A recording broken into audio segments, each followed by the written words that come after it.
Bonsoir à tous et bienvenue dans ce nouvel épisode des apéroutis d'Olive et Matt. Bonsoir. Donc je suis en compagnie d'Olive, D'Olivier, ouais. Et de Mathieu. Du blog Atelier Passion du Bois. Et du blog hollywoodcreation.com. Alors je pense que ce soir on va faire un thème qui va intéresser pas mal de gens et ce thème est tellement grand qu'on va le couper en plusieurs parties. Donc ce qu'on va faire, c'est qu'on va vous présenter le thème des scies. Alors vraiment le scie au terme générique du terme, que ce soit la scie circulaire, la scie sauteuse, la scie sabre, les multitools, les scies stationnaires, on va vraiment tout parcourir. Donc du coup on va le couper en trois. Ce qu'on va faire, c'est qu'on va faire vraiment... Alors je dis les parties mais elles bougeront peut-être dans l'ordre, mais une première partie qui va être sur tout ce qui est électroportatif, donc de scies divers. Une deuxième partie qui va être vraiment concentrée sur la partie scie circulaire. Et une troisième partie qui va être sur tout ce qui est scie stationnaire, donc tout ce qui est SAR, scie sous table et puis scie à onglet. Donc ça, scie à ruban. Scie à ruban, exactement, voilà. Le premier voilà de ce soir, et je pense que ça ne sera pas le dernier, donc surtout restez là. Voilà, ça ne veut pas dire que c'est la fin. Comptez les voilà, comptez les voilà, ça vous plaît. On pourra faire un petit concours. En tout cas, qui dit apérouti cette fois-ci, attendez, un apéro. C'est qu'on est bien de retour dans l'atelier, puisque vous avez dû voir normalement, j'ai fait une première partie de la vidéo de mon vaisselier sur la partie basse qui est maintenant en ligne, et puis en tout cas le vaisselier maintenant sur la partie basse se trouve chez moi. Donc j'ai un petit peu plus de place pour attaquer la partie haute, et surtout un petit peu de place pour refaire les apéroutis. Cool. Et donc l'apéro de ce soir... C'est aussi le retour de l'apéro. Et c'est le retour de l'apéro, exactement. La fois d'avant, c'était un peu... Donc voilà, on va refêter ça, là il fait 15 degrés 1 dans l'atelier, donc je pense que on va se réchauffer au pastis bleu. Voilà, un petit pastis bleu, je pense que ça nous réchauffera et ça nous fera du bien. C'est bon, surtout un petit pastis bleu. Avec modération, mais voilà, n'hésitez pas à prendre un petit verre en nous regardant, je pense que ça passera mieux. Et surtout pas en bricolant. Bref, on attaque. Et bon, vous allez voir sur la table, là, il y a beaucoup de choses. Alors ce qu'on va faire, c'est qu'on va pas détailler les produits comme on a pu le faire jusque maintenant dans les ponceuses, dans les outils d'assemblage. C'est peut-être quelque chose que vous attendez, mettez-nous en commentaire, mais en fait là on a des modèles qui peuvent être anciens, qui peuvent ne plus être à la vente. Ce qu'on voudrait surtout vous présenter, c'est quelles sont les différentes scies qui existent sur le marché et qu'est-ce qui est intéressant d'avoir, et surtout dans quel ordre les acheter et pourquoi on a acheté ça ou pourquoi on nous l'a offert, parce que là encore une fois il y a du cadeau là sur la table. On est en toute transparence et on va vous expliquer ce qu'on a acheté, ce qu'on a eu, pour que vous ayez bien sûr tous les tenants et aboutissants, et puis voilà, on va pouvoir attaquer cette partie là. C'est parti. Et ben allez, à la tienne, au schtroumpf, à la vôtre. On va commencer peut-être par le... Moi je pense que ouais, par le plus commun des mortels entre guillemets. C'est la scie sauteuse. Est-ce qu'on peut dire que c'est à peu près un des premiers achats qu'on fait quand on commence à travailler du bois. Je pense vraiment, on va dire que quand vous commencez à travailler, il y a peut-être les 4 outils principaux. Il y a encore un qui pourrait être évité avec la scie sauteuse, mais non, en électroportatif. Et vous allez avoir la perceuse visseuse, la ponceuse et après une scie. Alors soit vous avez une scie sauteuse qui vous fait au départ beaucoup de droite, mais c'est jamais vraiment très droit. Donc idéalement c'est plutôt scie sauteuse, scie circulaire, le couple en même temps. On fera, donc on a vu tout à l'heure, une partie un petit peu plus spécifique sur les scies circulaires. En l'occurrence les scies sauteuses, il existe différents modèles sur le marché. Là tous les deux... Ça c'est celui qu'il faut pas prendre. Voilà, tous les deux on a des modèles filaires, donc moi j'ai une Makita et toi c'est une AEG. Donc qui ont ce mode là avec la poignée un peu entre guillemets phare à repasser. Vous verrez que sur des modèles plus pro entre guillemets, comme sur Festool, comme sur Bosch Pro, il y a des modèles, on va dire qui ont un petit peu plus cette gun là, un peu modèle allongé que vous prenez comme ça par le manche et qui va tailler. Qui va tailler. Qui va permettre en tout cas de... Je pense que tu vas faire une transition avec un petit voilà pour transitionner. Voilà. Personnellement, j'ai testé que ce type de modèle-là, donc j'ai pas vu encore ce que faisait ce système sans poignée. Moi j'ai testé les plus basses aussi là. Ouais. Ah, c'est beaucoup mieux. Là en fait on est super loin de la lame quand on est là, donc on a tendance à avoir la scie qui bouge un petit peu. Ceux d'en bas déjà tu les prends différemment et tu es beaucoup plus près de la lame, donc en fait tu bouges beaucoup moins. D'accord. Ça franchement je suis pas fan. Moi j'ai vu ça il y a longtemps, un peu plus de 10 ans. Déjà pour régler la... Je sais comment ça s'appelle ce truc là. L'espèce de semelle quoi. Ouais, pour régler la semelle déjà c'est pas évident, on est souvent sur une coupe tordue. Ouais, parce que ces semelles là vous êtes censé pouvoir les bouger pour faire des coupes à 45 etc. Perso une fois que vous l'avez réglé à 90, moi elle a jamais bougé. De toute façon, la lame se tord, donc c'est elle qui choisit l'angle en fait. Voilà, donc très simple dans ces modèles-là, vous avez différents systèmes d'éjection de la lame. Moi ici, c'est une petite clé BTR que vous venez qui permet de rentrer la lame c'est pas pratique, par en dessous. Toi, t'as peut-être un truc automatique. Moi, j'ai un système automatique où la lame se débraye en bougeant le levier ici. Vous avez, alors toi tu l'as pas, mais moi j'ai l'espèce de capot protecteur qui vient descendre. Si, je l'ai, mais je l'avais enlevé. Ah oui, voilà. Bah, de toute façon, vous voyez la gueule du mien.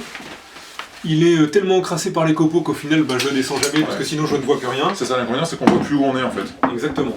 Pareil, là j'ai une espèce de petit curseur qui est censé guider la lame, petit truc en plastique.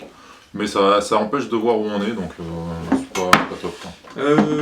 Après, donc voilà, c'est vraiment très simple. Pas j'ai le raccord d'aspiration derrière. Vous avez un variateur de vitesse, bon, classiquement. Et t'as le mode pendulaire. Et voilà, exactement. Le truc qui est peu connu finalement, c'est que vous avez plusieurs modes sur les scies sauteuses. C'est qu'il y a un mode, on va dire, entre guillemets, normal et un mode pendulaire. Je te laisse prendre la suite pour la petite explication des deux modes. Je suis emmerdé parce que le pendulaire, j'ai toujours galéré. Je crois que tu coupes beaucoup plus. Non, en fait, le mode pendulaire, c'est que votre scie, plutôt que d'être droite, elle a tendance à venir s'incliner un petit peu mais dans quel derrière. cas le pendulaire Et du coup, il vaut mieux mettre le pendulaire parce que du coup, il attaque beaucoup plus. Il va attaquer beaucoup plus le bois, donc vous allez faire des coupes beaucoup plus rapides. Par contre, vous allez faire des coupes beaucoup plus dégueulasses. Pour ça, j'ai jamais utilisé le pendulaire en fait. Donc moi, je dois être, j'ai trop position. À mon avis, le pendulaire, il sert quand tu fais des gabarits et qu'après tu retouches à la défonceuse. Non, en fait, pour dégrossir. Ouais, non, mais le mode pendulaire, il sert aussi quand vous faites.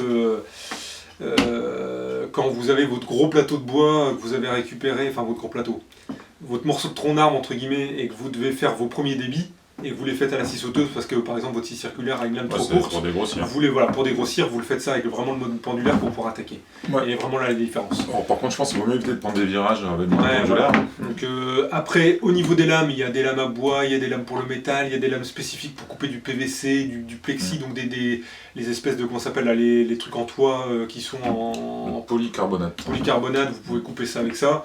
Donc on peut vraiment faire pas mal de choses. Vous pouvez couper en rond. Vous pouvez entre guillemets la mettre sous table et l'espèce de visser pour faire une espèce de scie à ruban en la mettant en l'air. Voilà. Personnellement, c'est un outil que je déteste.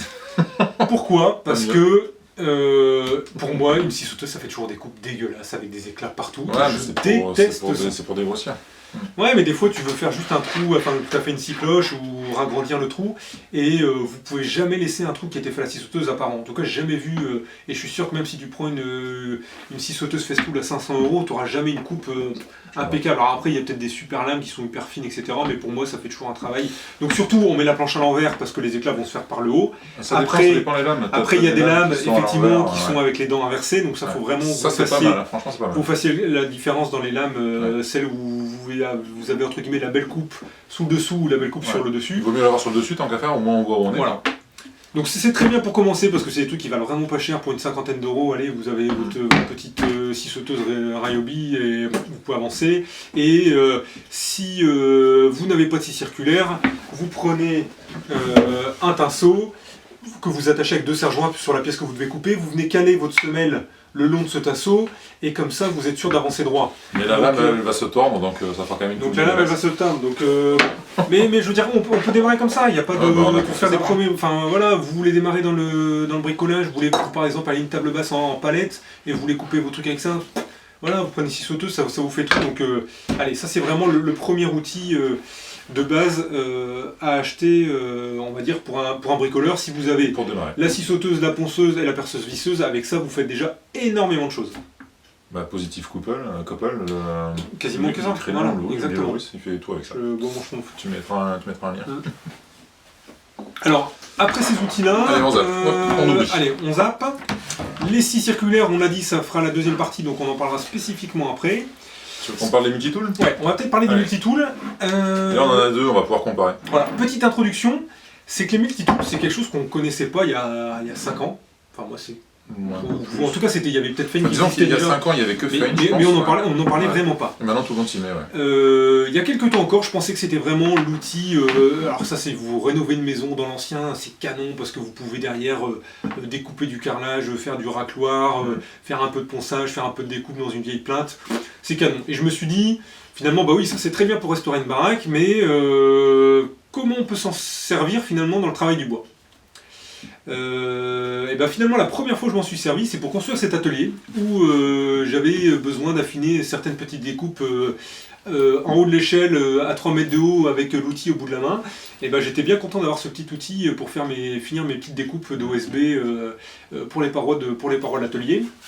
Et ça peut servir également quand vous faites une encoche dans le bois, en plein bois. Par exemple, vous avez besoin, je sais pas, pour une trappe de venir ouvrir juste un petit carré. Avec ça, vous avez donc des ustensiles. La lame qui va bien là. Je vous montrais, donc il y a... Donc ça on l'a pas dit tout à l'heure, mais donc la Makita c'est quelque chose que j'avais acheté, la LG toi aussi, et là pour le coup c'est un modèle qui m'a été offert par Triton. Et moi par Bosch. Merci, et Bosch a sorti un système qui s'appelle Starlock. Alors avec Fein, en partenariat avec Fein. En partenariat avec Fein. Je crois même que c'est Fein qui a designé, enfin vérifier. Bon, en tout cas c'est un modèle d'outil de coupe en tout cas qui fonctionne sur beaucoup d'appareils. Donc il fonctionne notamment sur le Triton, il fonctionne sur le Bosch. Alors c'est pas sur tous les modèles, mais certains modèles sont compatibles Starlock, il faut faire gaffe. Voilà. Il y a, je crois qu'aussi un Starlock Plus, il me semble. Ils ont dit, il y a le Starlock, Starlock Plus, Starlock Max, il y a différents niveaux. Je crois que le normal et le plus est compatible, mais le max il faut. Le principal c'est surtout pour vous montrer un petit peu les types d'outils que vous avez, les espèces de trucs ronds. Les espèces de trucs. Coupés comme ça, vous avez des trucs plus en brosse comme ça, et on va dire que vous avez des plus classiques, c'est soit des trucs comme ça ultra fins, ou des pièces, voilà, comme ça. Sachant qu'après il y a des lames qui font bois, métal et métal pour certaines. Exactement, c'est ça. Donc là vous avez un petit peu tout sur les ouvrants. Ce genre d'outil, j'ai plus de batterie. Si. C'est un peu bruyant quand ça tourne, mais bon, à part ça, ça va. C'est simple, hein, on-off, vous pouvez régler la vitesse.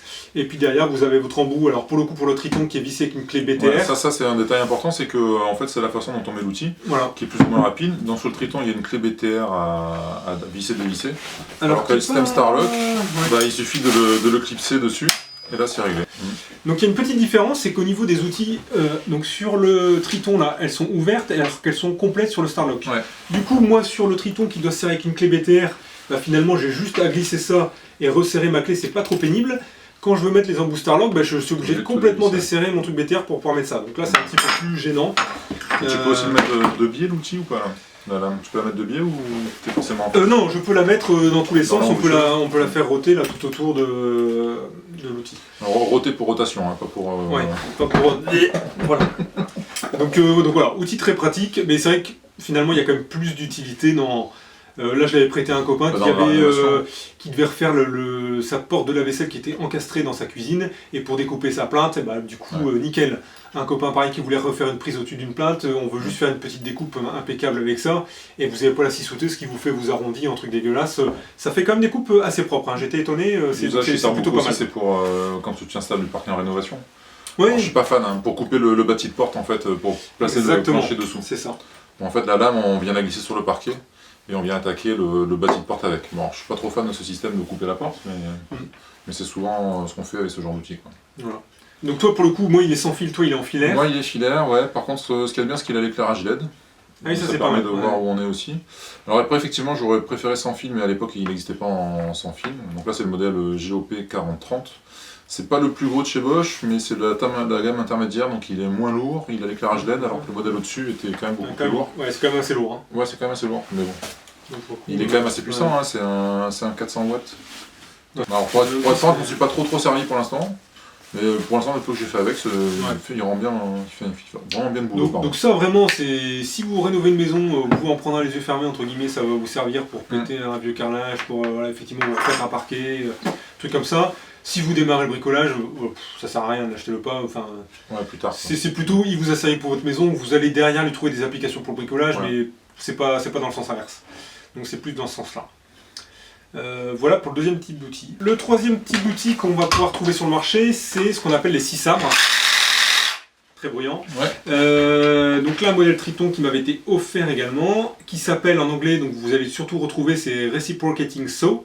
Notamment le modèle ultra phare connu qui est limite comme frigo, le nom générique qui est devenu, la marque est devenue un nom générique, c'est le Sawzall de chez Milwaukee, qui est vraiment le modèle phare en tout cas de 6 sabres dans ce truc là. Donc généralement c'est plutôt des gros trucs assez longs avec un gros manche qui permet de couper tout ce qui est tube, tout ce qui est tuyau. Donc vous avez des lames qui, alors après, qui servent aussi pour le bois, hein.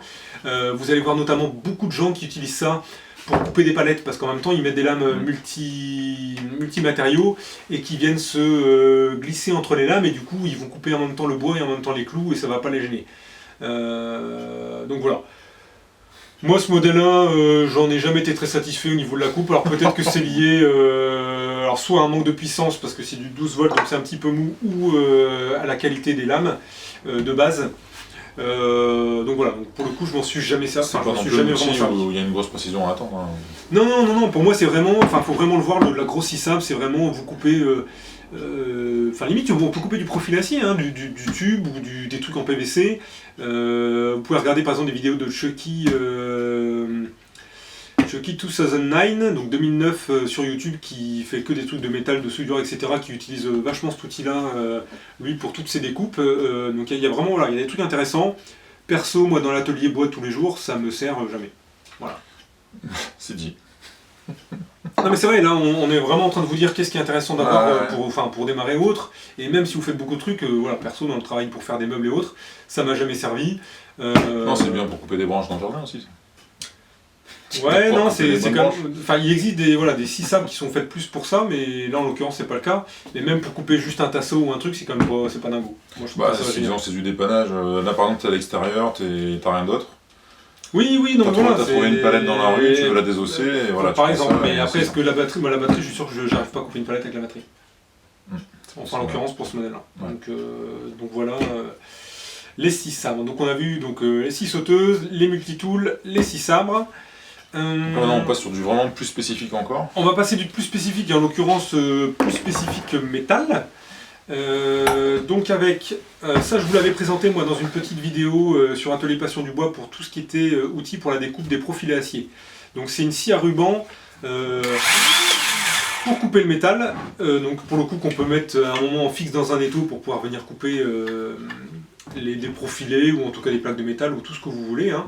Donc ça a quand même une précision qui est vraiment canon par rapport à une meuleuse d'angle et autres, donc rien à voir. Donc là vraiment pour faire des petites découpes ou des découpes ultra précises, c'est vraiment l'outil indispensable. Donc pour le coup celle-là elle est bien sans fil et c'est assez lourd quand même. Hein. Ouais, c'est assez lourd. Mais en plus t'as qu'une batterie de 2 ampères dessus. Alors c'est parce que j'ai eu ça à part, hein, mais derrière tu peux l'acheter avec ce que tu veux comme batterie. Non, je veux dire pour le poids ça doit rajouter si tu prends une plus grosse. Pour moi c'est du 18 volts, je peux mettre des batteries 5 ampères que j'ai par ailleurs. Voilà quoi. Si je prends d'ailleurs l'exemple ici, là j'ai les 5 ampères d'une autre. Normalement c'est 18 volts et 18 volts. Il n'y a aucun souci, voilà, ça marche dessus. Donc on en avait parlé, mais dans les apéroutis sur les perceuses visseuses. Vous voyez là, ici chez Bosch, le petit indicateur pour la tenue de vue de la batterie qui est directement sur la batterie. Donc ça, c'est hyper pratique. C'est pas mal, ouais. Donc voilà, pour cette scie-là, c'est pas mal. Pour moi, c'est intéressant si vous faites beaucoup de coupes de profil acier pour faire des structures en métal, pour des tables, pour tout ce que vous voulez. Et vous avez besoin de précision pour faire des angles à 45, pour faire des belles soudures. Alors, par contre, les limites, c'est en taille de ce que tu Voilà, en limite en taille, je crois que c'est du 80. Donc c'est pas 60, un truc comme ça. Non, je crois que c'est 80, ça. Mais c'est un peu, voilà, c'est un peu plus limitant. Et si vous devez couper des vieux matériaux ou des vieux trucs un peu dégueux, voilà, il vaut mieux dans ces cas-là prendre une disqueuse, une meuleuse, ce sera plus pratique. Mais voilà, en tout cas, besoin de précision pour couper du profilé, ça c'est top, c'est portatif, vous pouvez emmener ça sur votre chantier, c'est canon. Dernier venu dans l'atelier, donc offert également par Bosch, la GKM 18 volts. Donc là du coup c'est une scie circulaire mais pour couper le métal, donc pour couper des plaques en acier. Donc là je viens l'avoir, bon, j'ai pas encore eu le temps de la tester mais voilà, c'est en tout cas un type de scie qui existe sur le marché. Il existe ce type de scie portative pour le bois également. Et tout l'intérêt ici, c'est quoi? C'est, voilà, si vous imaginez que vous avez ça pour le bois, vous sortez de votre grande surface de bricolage préférée, vous avez acheté, ou pas, vous avez acheté votre grosse planche de contreplaqué de 3 mètres par 1,50 m et vous êtes emmerdé parce qu'elle ne rentre pas dans votre bagnole, vous avez ça dans le coffre, Vous faites vos 2-3 coupes et derrière vous avez, en tout cas ça rentre dans votre coffre pour rentrer chez vous tranquillement. Donc ça c'est quand même très pratique.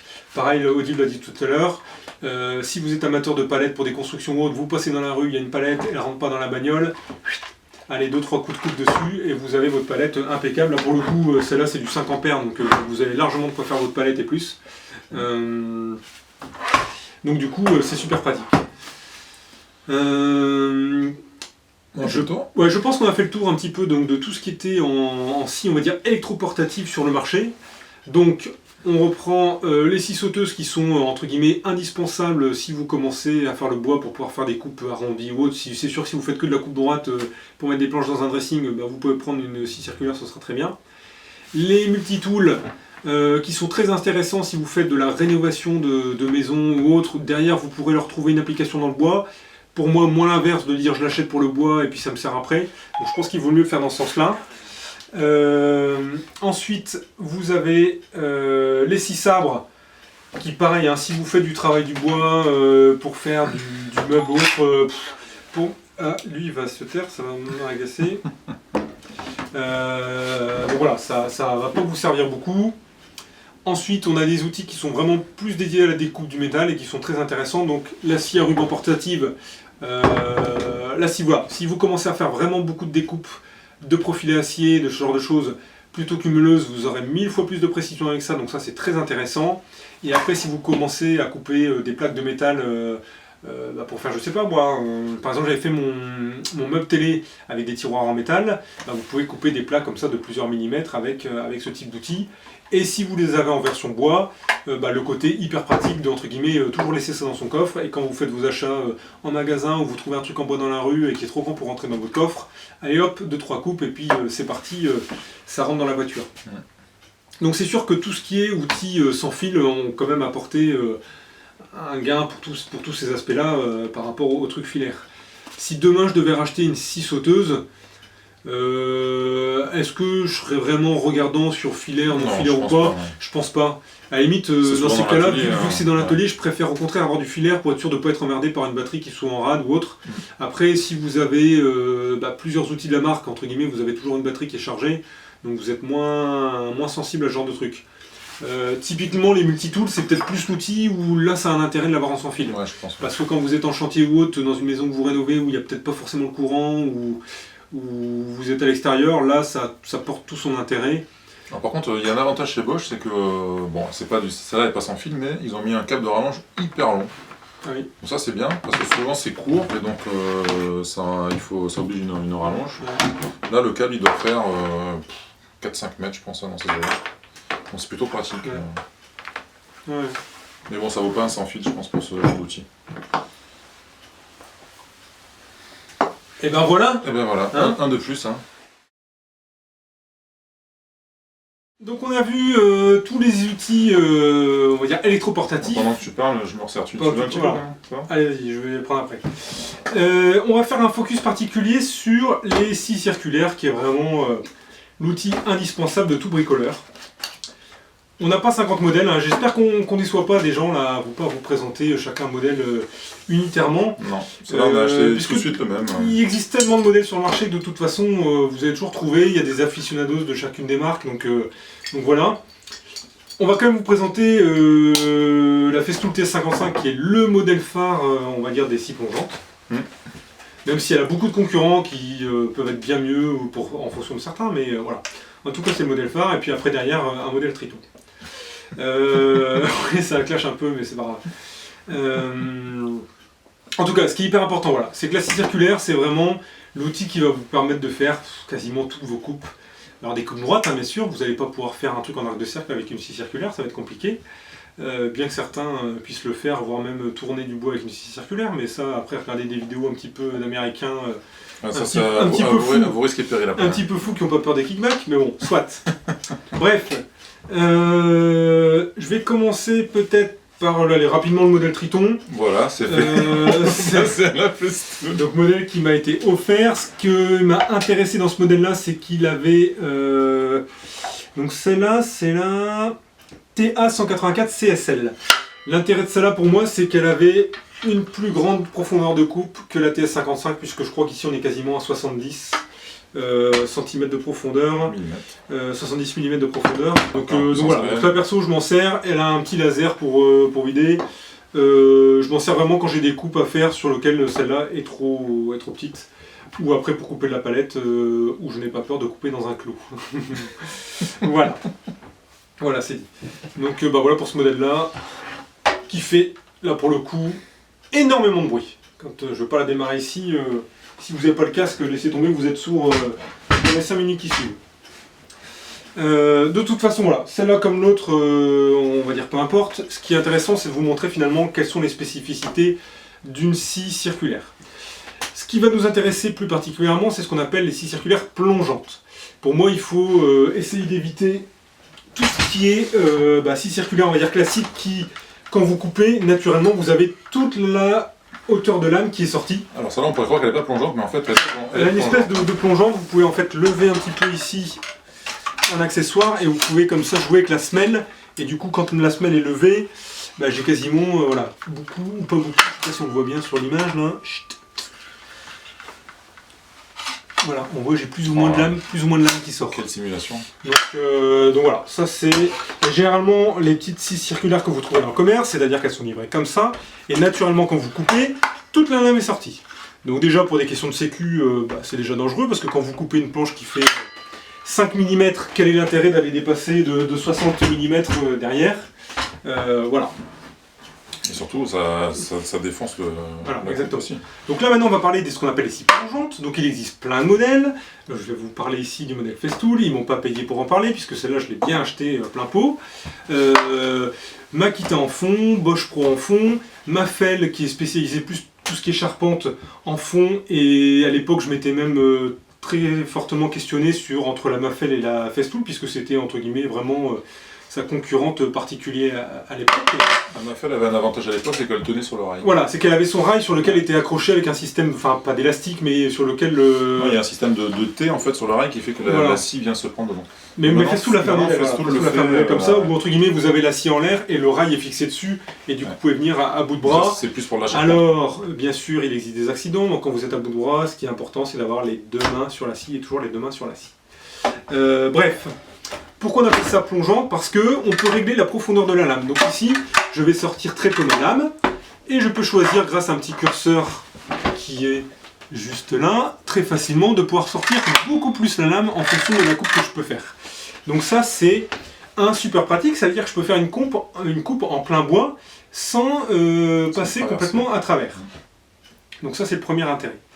On va dire scie classique où je peux desserrer de chaque côté et faire des coupes ici hop, à 45 dans un sens, donc je crois que ça va de... Ouais, c'est que dans un sens, donc ça va de 0 à 45. Voilà. Festool, donc c'est toujours le câble d'alimentation qui est séparé et qui vient se plugger derrière, donc très très bien.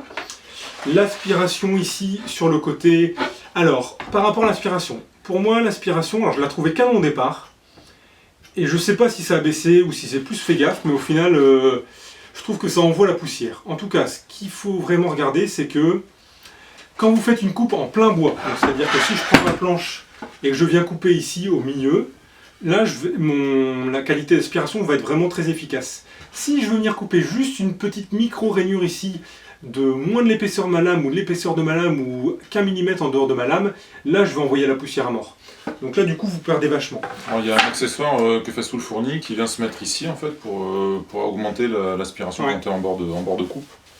Mais c'est un accessoire payant. Voilà. Ce qu'il faut savoir, c'est que celle-ci, c'est la TS55 EBQ, et qu'ils ont fait un nouveau modèle après qui s'appelle la REBQ, et en fait, le carter ici est beaucoup plus plat et permet de venir beaucoup plus se caler contre un mur pour venir faire des rainures. Alors, je crois qu'il y a 12 mm. Là, je pense que je suis quasiment à un peu plus d'un centimètre du mur quand je viens couper. Non, même plus que ça, parce que là, regarde, t'as le renvoi de l'aspirateur. Ouais. Ah oui, il y a le renvoi de l'aspirateur. La REBQ, elle est à 12 mm, il me semble. Ouais, c'est ça. Donc ça, par contre, ça peut avoir un intérêt. Perso, j'avais refait un vieux plancher dans ma chambre où j'étais venu couper tout autour, parce qu'à l'époque, justement, j'avais pas de multitool. Et du coup, j'avais un jour que j'ai dû finir au ciseau à bois d'une grande épaisseur. Alors que déjà, quand on peut venir coller, c'est déjà un petit peu plus pratique. Qu'est-ce qu'on peut dire? le truc qui est super sur cette scie, c'est le changement de lame. Ça va être très très simple, vous réglez la butée de profondeur jusqu'en bas, vous levez le système face fixe, vous descendez la scie complètement, on a entendu le clac qui vient se bloquer. Je viens récupérer la clé BTR qui est toujours sur ma poignée, donc du coup je ne la perds pas. Je viens desserrer ici, vous voyez, j'ai un petit écrou BTR. Je vais le faire en live, hein. Donc vous voyez, donc j'ai juste pris 2 secondes pour baisser comme ça la lame. Je viens ici desserrer simplement une vis. Voilà. Je vais enlever le petit anneau qui va avec. Et je sors la lame. Alors dans les lames, il en existe plusieurs. Ici, vous avez la 48 dents. C'est ça qui est livré avec. Il existe une 24 dents. Juste pour déligner. Et il existe une 12 dents qui s'appelle la panthère, qui sert vraiment pour couper du bois brut. L'intérêt de toutes ces lames chez Festool, c'est qu'elles ont toutes la même épaisseur. Donc elles font toutes 2,2 mm d'épaisseur. Donc, j'en ai pas encore parlé, mais quand on va couper avec le rail et qu'on va... en tout cas, le rail, il a une espèce de petit bout plastique qui dépasse au départ que vous venez couper la première fois. Du coup, il est coupé en fonction de l'épaisseur de votre lame. Ouais, mais non, parce que l'épaisseur résiduelle, elle est de l'autre côté du bourrelet. Donc, peu importe l'épaisseur de ta lame, ça serait toujours bon. Ouais, non, parce que c'est pas centré. Ouais, elle est fixée sur le fond. Mais dans tous les cas, en tout cas, leurs lames ont toujours la même taille. Donc celle-là pour tout ce qui est plutôt voilà, du CP, du mélaminé, du médium, du tout ce que vous voulez. Et puis la 24 dents, moi je m'en sers ou même du massif, mais des bois pas trop durs. Voilà.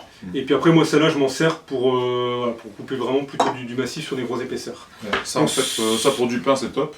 Ouais. Et pour du chêne, quand il commence à trapper c'est un peu compliqué. Il vaut mieux une 24 dents après. Donc ce modèle c'est la TS55 parce qu'elle plonge à 55 moins les 5 mm de l'épaisseur du rail, donc vous êtes plutôt sur du 50, et il existe la TS75 qui vient piocher un petit peu plus. Au niveau de ces lames, là beaucoup petit focus particulier qui peut intéresser certains, quand vous coupez du mélaminé. Par exemple j'ai coupé des meubles de cuisine chez mes parents qui étaient laqués rouges avec un trou brillant. Quand vous voulez faire une coupe comme ça pour éviter les éclats, vous faites une première coupe à reculons, en ayant mis... C'est mon premier article, j'ai jamais écrit ça. Vous avez fait un article là-dessus? Ouais, bien sûr. Donc, bon, alors, je vous mettrai le lien dans la description. En août 2014. Mais très rapidement, vous mettez votre lame en reculant à 1 mm de profondeur, comme ça vous venez faire une super coupe sans éclat, et après vous venez recouper dans le bon sens, en profondeur complète, jusqu'au bout. Ça, vous ne pourrez jamais le faire avec une scie qui n'est pas plongeante. Et vous ne pouvez pas le faire avec une scie, effectivement. Le but, c'est d'abord, dans le mélaminé, c'est d'abord de couper la pellicule du mélaminé qui est sur la matière, en fait, sur le bois, de l'entamer elle, histoire qu'après, quand la lame en fait ressort, elle ne vienne pas arracher cette pellicule. Sachant que sur les scies circulaires classiques qui sont non plongeantes, comme vous coupez tout, en fait, généralement on dit faut couper à l'envers et que la belle coupe se trouve en dessous. Celle-ci c'est plutôt l'inverse, parce que vous allez avoir le rail qui fait espèce de par-éclat, parce qu'il vient plaquer le bois, et normalement vous devez utiliser une planche martyre en dessous, pour pouvoir venir faire un trait de 1 ou 2 mm. Alors si je prends, j'en ai une dans l'atelier, vous allez voir simplement, voilà, ça c'est ma planche martyre, vous allez voir, voilà, elle a bien servi, on voit toutes mes coupes dedans, de ce qui peut se trouver sous cette machine. Donc là voilà, pendant que je parlais, j'ai déjà remis la lame, je resserre le face fixe, hop, ça y est, je suis opérationnel. Et je remets bien sûr ma petite clé BTR, là-dedans, on est réglé comme ça. L'intérêt du nouveau modèle par rapport à l'ancien, c'est que sur l'ancien, votre butée qui vous permet de choisir la profondeur, là quand je suis à 30, en fait la lame va sortir de 30, mais quand je suis sur mon rail, je vais être un petit peu court. Parce que mon rail, lui, a son épaisseur de 5 mm. Donc dans ces cas-là, quand je dois couper du 30, en fait je prends 36, parce que je prends 30 que je veux couper, je prends 5 de l'épaisseur de mon rail, et je prends 1 mm de plus pour être sûr d'avoir vraiment la coupe complète, et de toute façon j'ai ma planche martyre en dessous. Sur le nouveau modèle, vous avez un espèce de double curseur qui prend sans prendre en compte le rail et en prenant en compte le rail. Donc ça c'est intéressant. Ces rails, vous les avez ici, bien sûr chaque marque a son rail. Il n'y a pas beaucoup de rails qui sont compatibles, mais en tout cas voilà, Festool a son propre rail, Bosch a son propre rail. Pour en reparler rapidement, du côté ici, on a le fameux truc plastique là qui a coupé la première fois et qui permet d'avoir vraiment toujours des coupes ultra précises. Si vous n'avez pas ce type de rail, c'est très très simple. Vous prenez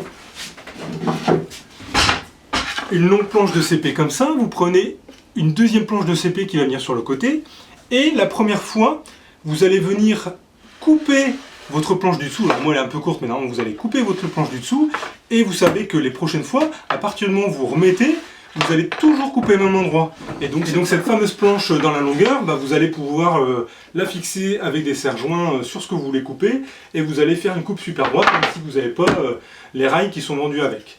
L'intérêt des rails qui sont vendus avec, c'est que vous allez pouvoir glisser ce type de serre-joint dedans, qui va vous permettre de maintenir, si je prends cet exemple-là, voilà, je vais prendre l'exemple-là, là je vais insérer, et du coup je vais vraiment pouvoir venir couper, moi, ce morceau-là, sans que ma pièce en dessous puisse bouger. Bon, après, bien sûr, c'est pour des pièces un petit peu plus grandes. Il existe d'autres accessoires, comme par exemple cette petite barrette, normalement il faut en utiliser deux, qui permettent de relier deux rails entre eux. Vous venez la glisser de ce côté-là, et du deuxième rail que vous enfilez, et normalement sur cette partie, il y en a assez. Avec une, généralement il y en a assez, ça bouge pas. Sachant que les rails, généralement de base vous avez le 80 cm qui est fourni, j'en ai un en 1m40, et il en existe en 2m, 2m50, je crois qu'il y a même quasiment un 3 m qui est vendu. Celui d'1m80 c'est pour la MFT. Ouais, donc vous en trouvez... il y a même des 5 mètres. Hein. Ouais, donc il y a vraiment des grandes longueurs, après vous pouvez les enfiler comme ça.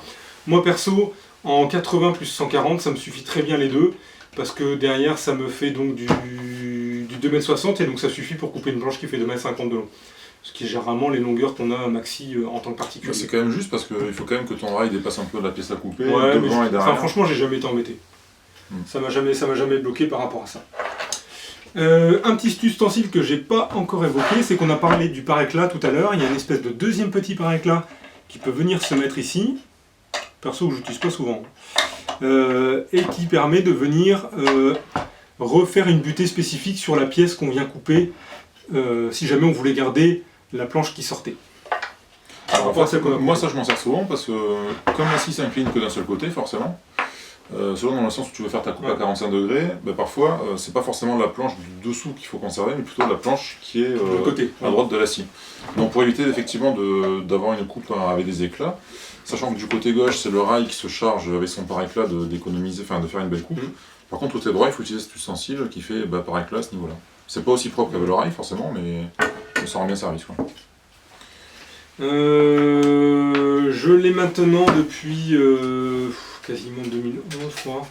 Ouais, donc ça fait plus de 5 ans que je l'ai. Moi je l'ai depuis 7 ans je pense, un truc comme ça. J'ai fait aiguiser une fois ma lame en 48 dents parce que j'avais coupé derrière une connerie avec, donc ça me l'avait bien flingué, donc je l'ai fait réaiguiser. Mais sinon ma 24 dents elle est toujours nickel, donc ça vous pouvez bien sûr les nettoyer régulièrement. Je vous mettrai également en lien dans la description, il y a une petite astuce de livre pour nettoyer ça de manière très naturelle avec du vinaigre blanc et du bicarbonate. Du bicarbonate. Donc du coup pour faire votre petit mélange. N'achetez pas les produits pour nettoyer les lames, ça sert à rien. Après voilà, il existe des produits, moi j'ai du produit CMT pour tout ce qui est fraise et qui fait aussi les lames. C'est quoi, c'est 15 € la bouteille? Ouais mais non c'est 8-9. Bicarbonate, vous faites 100 lames avec 3 € quoi. Donc voilà pour les lames. Un petit détail aussi très important, c'est on est là, vous êtes en plein chantier, putain merde, dans quel sens il faut que je mette ma lame?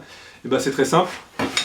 Sur le carter de la scie, on a une petite flèche ici qui indique le sens, et sur toutes les lames, vous avez, c'est pareil, cette petite flèche qui, vous savez, voilà, je mets la flèche dans le même sens et je suis sûr de l'avoir mis. Sinon, on met les disques colorés à l'extérieur et c'est réglé. Ouais, non mais après ça permet, c'est pas le but de cette flèche, c'est pour ça. Hein. Ouais, non, je sais bien. Donc, mais en général, chez Festool, t'as toujours ce côté-là à l'extérieur. Ça a boîtier de Super Scie, ça n'empêche pas qu'il peut arriver ce qu'on appelle des kickbacks. C'est-à-dire que vous êtes en train de couper un truc et tout d'un coup, pouf, la scie a un mouvement de retour. C'est pour ça qu'il existe. Voilà, c'est pour ça qu'il existe déjà des petits embouts que l'on peut mettre sur les rails qui permettent d'éviter que la scie recule. Par rapport à ça, très important, c'est de toujours garder la position de vos deux mains sur la lame et non pas avoir une main sur le rail, parce qu'effectivement, si la lame saute et la scie saute, vous voyez ce qui se passe. Je vous fais pas de dessin. Donc ça, c'est toujours important de garder, bien sûr, ces deux lames dessus. Deux mains. Et le kickback, comment il peut arriver? C'est parce qu'on fait une coupe où on n'attend pas que la lame démarre bien à son plein régime avant de descendre dans le bois. On avance peut-être un petit peu trop vite, et là du coup, pouf, ça vient prendre dans le bois, et on se prend un retour par rapport à ça. Je me suis rendu compte également que des fois en situation un petit peu mauvaise d'utilisation, J'ai utilisé la main gauche parce que j'étais justement les mains en l'air et j'avais pas mes deux mains sur la scie, donc c'est vraiment déjà ce qu'il faut pas faire. Et le fait de l'utiliser en main gauche, comme vous avez, enfin moi je suis droitier, donc du coup j'ai moins de précision et moins de puissance, et là j'avais quasiment une fois sur deux, voire quasiment tout le temps un kickback, puisque je ressentais mal justement cet effet, et j'avais pas la pression qu'il fallait par rapport à la descente. Donc je pense que voilà, c'est vraiment important, si vous êtes droitier, utilisez bien la main droite, et surtout utilisez toujours vos deux mains dessus, vous avez derrière une super précision par rapport à ça. Et le cas où le kickback intervient le plus, c'est si tu descends en plein bois. Ouais. C'est en fait, dans ces scies plongeantes, le couteau diviseur sort en même temps que la lame. Par contre, il peut y avoir des situations où, si on a envie de plonger en plein bois, le couteau diviseur n'est pas encore rentré dans le bois, que la lame, elle, y est déjà. Donc là, potentiellement, c'est une situation de kickback. Exactement. Donc là, il faut vraiment se méfier quand on est en plein bois. Je pense qu'on a fait un petit peu le tour. Donc voilà, on va dire festool après ou autre, peu importe. On va parler de ses défauts aussi. C'est que départ usine, elle n'est pas perpendiculaire, départ usine. Ouais, c'est important de bien la régler. En gros, en exagérant, mais en exagérant fortement, départ usine, elle est un peu de biais. Donc en fait, première coupe à faire, il faut la régler. De vérifier déjà que la coupe est bonne, donc pour ça il y a la technique de retourner la coupe complémentaire. Et tu as fait un article d'ailleurs sur le sujet qu'on mettra également là-dessus, sachant qu'après le réglage se fait par deux petites vis qui sont là, je sais pas si vous allez les voir. Plus la main. Voilà, les deux petites vis. Donc en fait ces deux petites vis viennent régler en fait l'inclinaison de la scie par rapport à la semelle. Par contre ça se dérègle quand même, j'ai trouvé. Moi j'ai déjà dû le refaire 2 ou 3 fois. Donc il ne faut pas hésiter à revérifier le réglage de la scie assez régulièrement quand même. Histoire de faire des coupes à 90, ça c'est le piège. Vous pouvez également régler ces deux petites pièces là qui vous permettent de régler le serrage dans le rail pour éviter qu'elle joue un petit peu trop en gauche-droite une fois qu'elle est dedans, pour garder en précision. Ça en général on le fait une fois, et ça il faut le faire avant de couper le pare-éclat, sinon après il faut refaire le réglage du pare-éclat. Sachant que les pare-éclats vous pouvez derrière en racheter dans le commerce, ça se change. Sachant que la première fois vous avez besoin de racheter de nouveau, vous le décollez et vous le ravancez de quelques millimètres avant, vous faites une recoupe et ça vous permet déjà de réutiliser votre rail tranquillement. Ouais. Là pour le coup, moi je crois que j'ai déjà en 5 ans changé déjà quasiment 2 fois ou 3 fois, ou en tout cas avancé 2 ou 3 fois pour rechanger, parce qu'au bout d'un moment quand vous faites vos entailles, notamment en plein bois, ça a tendance à venir plus couper d'un côté que de l'autre. Comme il est en contact avec la lame, il a aussi tendance à être abîmé. À s'user. Perso, quand je fais une coupe comme ça sur la longueur, je me prends 3 mesures. Et du coup, sur mes 3 mesures, j'essaie d'avoir, de prendre le plus de points au passage, en tout cas d'être à peu près le plus aligné. Alors on dit oui, c'est une scie super la pression, etc. Oui, mais quand même. Bon, on est sur du bois, on n'est pas sur une précision au centième de millimètre. Donc de toute façon, voilà, je préfère prendre mes 3 points et comme ça, à partir de ça, je sais que je suis bien pour ma coupe. Donc voilà, donc quelle que soit la marque, dans tous les cas, ce qu'on vous conseille, c'est plutôt la scie circulaire plongeante. Vous pouvez acheter ça, mettez-y le prix au départ. Vous ne serez pas déçus et c'est vraiment quelque chose qui va vous servir 100% du temps. Je crois qu'il n'y a pas un projet quasiment où je ne l'utilise pas. En fait, je pense que si tu pars, si tu as comme projet de partir sur une scie sous table, tu peux éventuellement mettre un peu moins cher dans la scie circulaire. Ouais. Mais si tu restes longtemps avec ça, il faut mettre le prix. Ouais, la scie sous table, je l'ai eu que très récemment. Ça fait moins d'1 an. Mais avant, je faisais tout avec ça. Ouais, mais tu fais pas les angles que tu veux avec, tu vois, t'es quand même limité dans un sens. J'ai fait des coupes où je voulais juste couper un petit bout de triangle comme ça, je mettais mon rail que je venais pincer en dessous, et j'avais pas à l'époque ma scie à onglet et je venais tout couper avec ça. Non, je sais pas. Donc,